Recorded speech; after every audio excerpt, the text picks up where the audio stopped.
Alors aujourd'hui, avec tout ça, qu'est-ce que tu nous prépares? Alors, un plat que tu adores, et d'ailleurs toute la famille et nos amis aussi, le poulet aux gambas.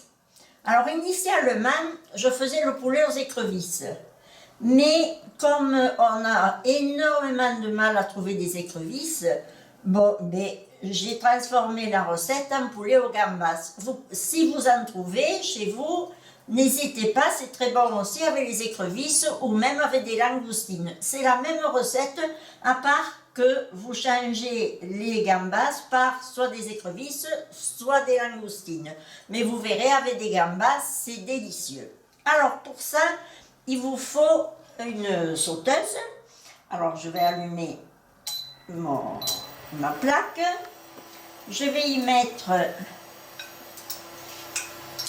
un filet d'huile d'olive. Alors, je vais vous dire d'abord les ingrédients. Alors, il vous faut des gambas. Là, je n'ai fait pour 4 personnes à peu près. Alors, j'ai mis sur les proportions du poulet. Alors, vous choisissez soit vous faites cuire un poulet entier et vous le découpez après. Moi, je prends pour faire des préparations comme ça en sauce, des hauts de cuisse. Alors, bien sûr, vous choisissez du poulet français, élevé en plein air, et toujours pareil. Mais enfin, moi, je trouve que ça fait des morceaux identiques et c'est très bon. Alors, donc, du poulet, il vous faut des oignons, 2 oignons, 2 gousses d'ail, une carotte, du marc ou du cognac pour flamber vos gambas, de la purée de tomates, de l'huile et du vin blanc, sel, poivre bien sûr, et herbes de Provence, c'est inévitable. Alors donc, ma sauteuse, pendant que je vous expliquais les proportions à chauffer, je vais y mettre mes gambas pour qu'elles... Je vais baisser un peu parce que là ça va un peu vite. Pour faire sauter mes gambas, enfin sauter, oui, sauter. Voilà.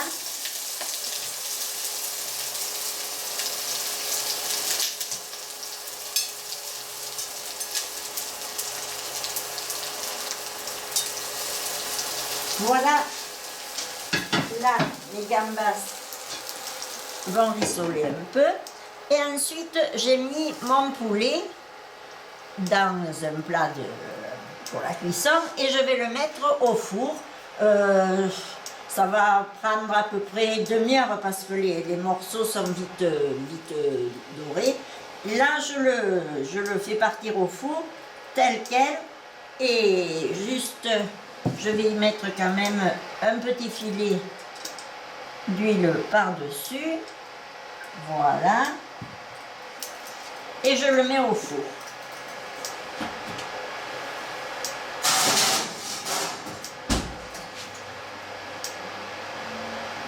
Voilà. À 180 à peu près pour demi-heure, 20 minutes, demi-heure, vous surveillez. Et là, je vais me servir de mon Thermomix. Ah, vous allez dire, il y a un moment. Ben oui, j'avais des recettes où je pouvais m'en passer, mais là, c'est tellement pratique. Alors, pas de panique. Si vous n'avez pas le Thermomix, n'hésitez pas, vous le faites dans une sauteuse, et puis c'est tout. Hein. Alors là, j'y mets un petit peu d'huile au fond. Si vous n'aimez pas l'huile d'olive, vous mettez de l'huile neutre. Hein. D'arachide. Et là, vous y mettez 2 oignons coupés grossièrement parce qu'après, je vais le mixer. Alors, attendez, je vais prendre le bol à portée, ça sera plus facile.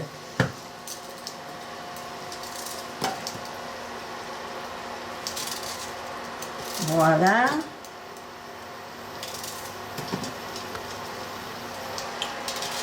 Alors pendant que je fais ça, je vais quand même en profiter pour remercier tous mes abonnés et toutes les personnes qui ont vu que je représentais la Provence pour le concours de TF1 sur les cuisines régionales pour la Noël.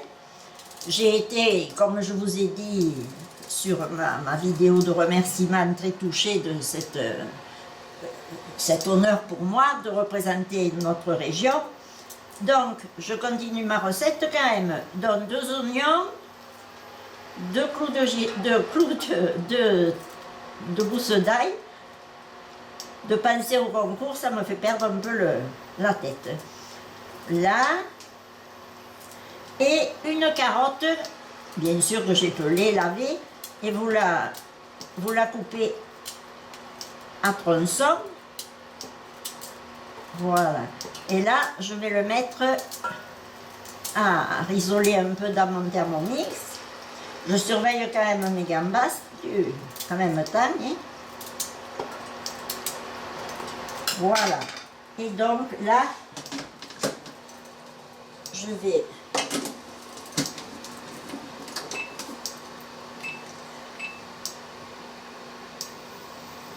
voilà, à 100. Voilà. Donc, je termine mes remerciements. Donc, encore merci pour tous ceux qui ont voté en faveur de la Provence. Ça m'a fait très plaisir. Et d'ailleurs, la preuve, vous avez été assez nombreux puisque on se retrouve dans le top 5 des 5 meilleurs sur les 15. Alors, merci beaucoup et croyez bien que tout ça me touche énormément. Donc, on reprend notre recette. Et pendant ce temps, donc que tout ça mijote, je vais retourner mes gambas. Là, il faut que je monte un peu. Ça les rissole pas assez. Alors, autre chose, comme après, je vais flamber mes gambas, j'ai pris là, on avait ce marc de Provence, qui est neutre. Voilà, alors j'ai mon petit instrument là pour flamber les omelettes norvégiennes ou comme ça. Et là, j'ai dit je vais me servir parce que souvent quand vous mettez l'alcool ou ça brûle d'un coup et ça me fait un peu peur toujours. Là au moins je maîtrise davantage le flambage. Voilà. Alors là, je retourne mes gambas. Vous allez voir, c'est pas compliqué et ça fait un plat original et qui est délicieux. Et pour les fêtes, croyez bien que ça présente et ça peut très bien être servi pour les fêtes qui vont arriver. Allez, je monte un peu ma plaque.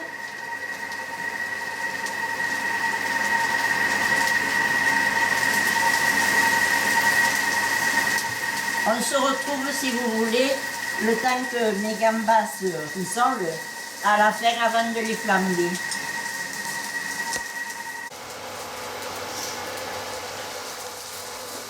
Voilà, alors là, 5 minutes se sont écoulées. Mes oignons, carottes et ail, je viens de les mouliner dans mon mixeur. Mais donc, si vous n'avez pas de mixeur, vous le faites au moulin à légumes ou alors au pied, un mixeur simple, et voilà. Et là, je vais flamber mes... Voyez, alors là, j'ai fait chauffer mon eau de vie, là, hein, ou votre cognac ou comme ça, et voilà. Et là au moins ça flambe bien. Parce que des fois, hop, regardez ça si c'est beau.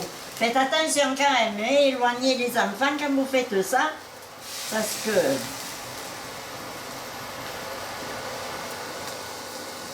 il n'arrive pas de catastrophe.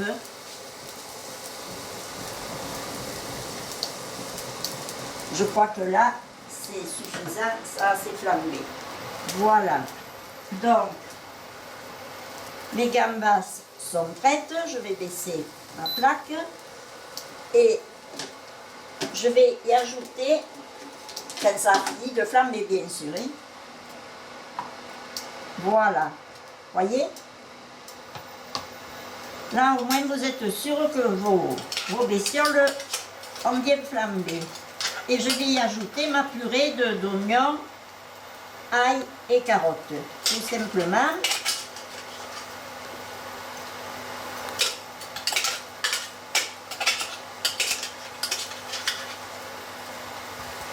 Alors, je vous le redis, si vous n'avez pas de robot cuiseur, vous faites revenir vos ingrédients dans une poêle ou un petit faitout, où vous voulez. Et ensuite, vous... Attendez, ça finit de brûler là. Hop. Voilà, je mets là. Et là,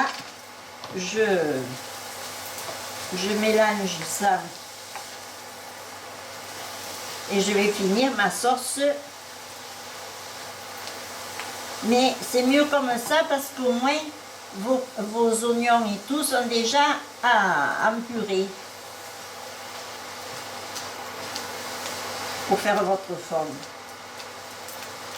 Alors là, je vais y mettre du vin blanc.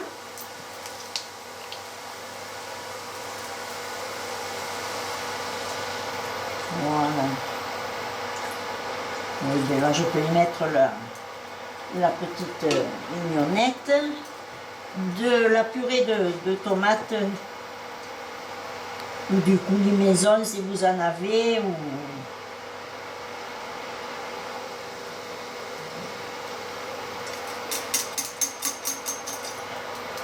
Voilà.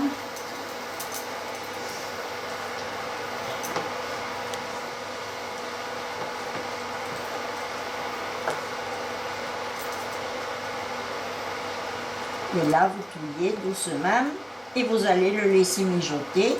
Bien sûr, du sel, du poivre, je vais y mettre. Hein. Je vais prendre la fleur de sel.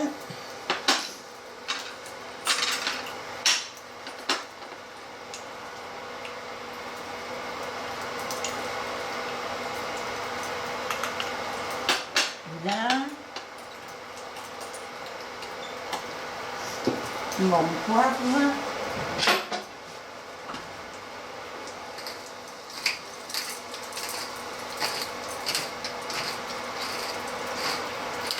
Là, il faut le relever un peu quand même, hein, c'est meilleur.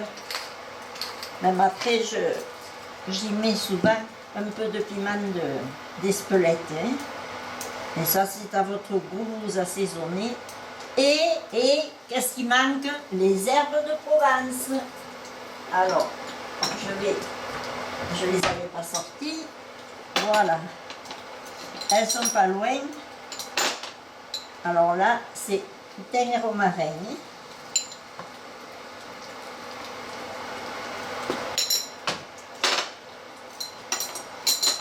Voilà. Et là, je vais baisser parce que ça va un peu fort. Parce qu'il faut le temps quand même que tout ce petit monde se marie bien ensemble. Et voilà, le fond de ma sauce est faite. Et c'est ma sauce qui est faite. Voilà. Et ensuite, quand mon poulet va être presque cuit, il ne faut pas qu'il soit cuit à cœur parce qu'après vous allez le laisser mijoter dans la sauce. Mais on se retrouve dans un petit moment quand le poulet sera cuit pour voir que je vais l'ajouter avec dans mes gambas. A tout de suite.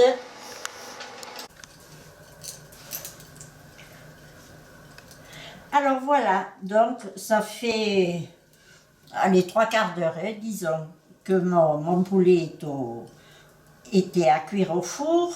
Mes gambas sont mijotées aussi, vous voyez comme elles sont belles comme tout.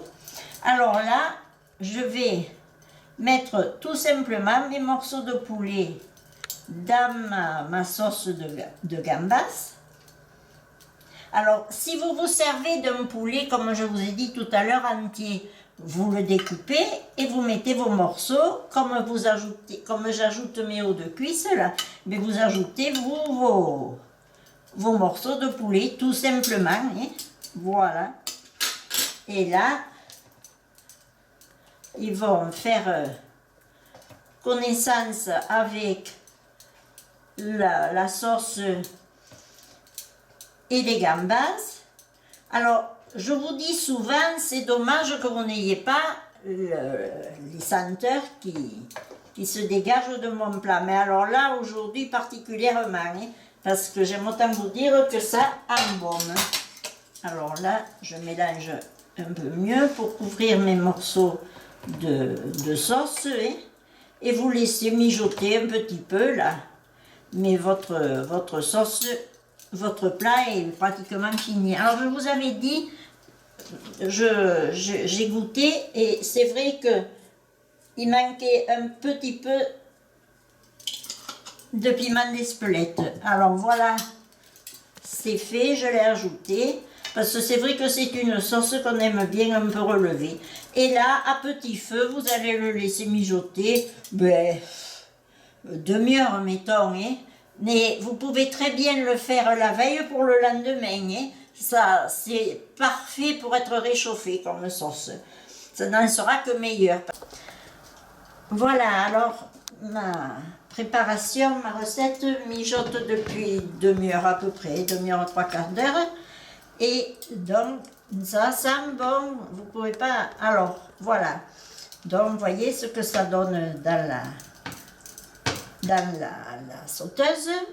Et là, je vais servir, pour vous faire voir, à l'assiette comme ça présente.